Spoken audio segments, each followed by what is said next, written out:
বর্তমানে কাদেরকে সৌদি সরকার ফ্যামিলি আনার সুযোগ দিচ্ছে? প্রথমত হচ্ছে আগে কিন্তু ফ্যামিলি যে কেউ চাইলে নিয়ে আসতে পারতো, যে সৌদি আরবে ইকামা করে। কিন্তু বর্তমানে সবাই চাইলেও ফ্যামিলি নিয়ে আসতে পারতেছে না, কারণ বর্তমানে যারা জব করে তাদের কিন্তু হাই সার্টিফিকেট লাগে, হাই স্যালারি হতে হয়, মানে প্রসেসটা অনেক ক্রিটিক্যাল।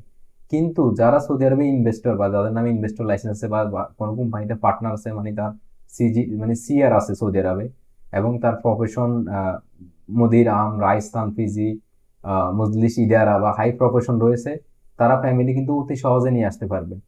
এটা ছাড়া যারা প্রিমিয়াম একামা হোল্ডার বা প্রিমিয়াম রেসিডেন্সি নিচ্ছেন, তারা আসলে ফ্যামিলি প্রিমিয়াম রেসিডেন্সি করে ডাইরেক্ট নিয়ে আসতে পারবেন। যেহেতু এখানে সৌদি আরবে এখন ইনভেস্টর এভেলেবেল, তাদের ক্ষেত্রে কি কি প্রসেস, কি কি ডকুমেন্টস লাগবে আমি আপনাদেরকে যদি বলি। আপনার লাগবে আপনার একামা কপি। অবশ্যই আপনি আপনার যে ইনভেস্টর লাইসেন্স করবেন, ওই লাইসেন্সের ভিতরে আপনি কফালা হতে হবে। কফালা হলে আপনার প্রফেশন চেঞ্জ হওয়ার পরে আপনি আপনার একামা কপি, আপনার পাসপোর্ট কপি, আপনার কমার্শিয়াল রেজিস্ট্রেশন যে লাইসেন্সটা সিআর কপি, আপনার মিসা মিনিস্ট্রি অফ ইনভেস্টমেন্টের লাইসেন্স, এটা ছাড়া আপনার গোসি যে সার্টিফিকেট আছে, গোসি সার্টিফিকেট, চেম্বার অফ কমার্সের সার্টিফিকেট, আর হচ্ছে আপনার যে ফ্যামিলি যাদেরকে আনবেন ওদের পাসপোর্ট কপি, এই সবগুলো নিয়ে আপনাকে যেতে হবে মিনিস্ট্রি অফ ফরেন অ্যাফেয়ার্স। আপনি যে সিটিতে আছেন, আপনি দাম্মাম হলে দাম্মাম, রিয়াদ হলে রিয়াদ, আপনি যে সিটিতে আছেন ওই সিটির মিনিস্ট্রি অফ ফরেন অ্যাফেয়ার্সে গেলে ওরা আপনাকে ভিসা উঠাই দিবে। ফ্যামিলি ডিপেন্ডেন্ট ভিসা অনেকটা এরকম হয়।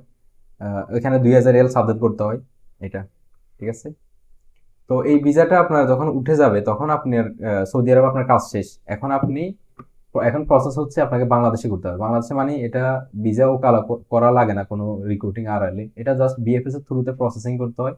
আপনি নিজেও বাংলাদেশে কেউ একজন থাকলে নিজে ফাইল রেডি করে করতে পারবেন, আর যদি নিজে না করতে পারেন চাইলে কোনো অফিসের সামান্য কিছু খরচ দিয়ে হেল্প নিতে পারেন। আমাদের ঢাকাতে ব্রাঞ্চ রয়েছে, আপনি চাইলে ওই অফিসে যোগাযোগ করতে পারেন। ওরা আপনার ফাইল রেডি করে দিব, আমরা আপনার ফাইল রেডি করে দিব। আপনি আপনার ফ্যামিলি বিএফএস এ গিয়ে ফিঙ্গার দিয়ে আসবে। বিএফএস এ জমা দেওয়ার 3 থেকে 4 দিনের পরে কিন্তু ভিসা অ্যাপ্রুভ হয়ে যায়। আর এখানে কিন্তু মেডিকেল করা লাগে, তো মেডিকেলও আপনার সহযোগিতা লাগলে আমাদের ঢাকা অফিস আছে, ওনারা হেল্প করবে। তো এরপরে ডাইরেক্ট ওরা সৌদি আরব চলে আসবে, একামা করে ফেলবে। তো প্রসেসটা ইনভেস্টর যারা আছে ওদের জন্য খুবই ইজি। আপনারা যারা আছেন আপনারা ফ্যামিলি এভাবে আপনাদের ডাইরেক্ট একামা করে নিয়ে আসতে পারেন।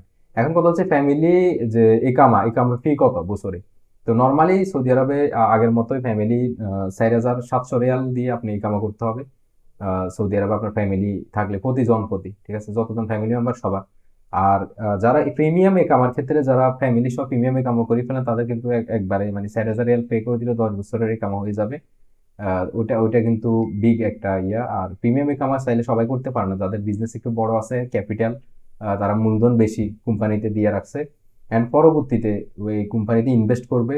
তো তাদেরকে আমরা প্রিমিয়াম রেসিডেন্সি করে দিচ্ছি, ফ্যামিলি সহ তারাও কিন্তু করতে পারতেছে এটা। তো ইনভেস্টর ছাড়া নর্মাল ওয়ার্কার যারা আছেন তারা এই মুহূর্তে ফ্যামিলি কামা করতে পারবেন না, মানে ফ্যামিলিকে কামা করে আনতে পারবেন না। আপনারা এই মুহূর্তে ফ্যামিলি ভিজিটে নিয়ে আসতে পারেন অথবা উমরাতে নিয়ে আসতে পারেন।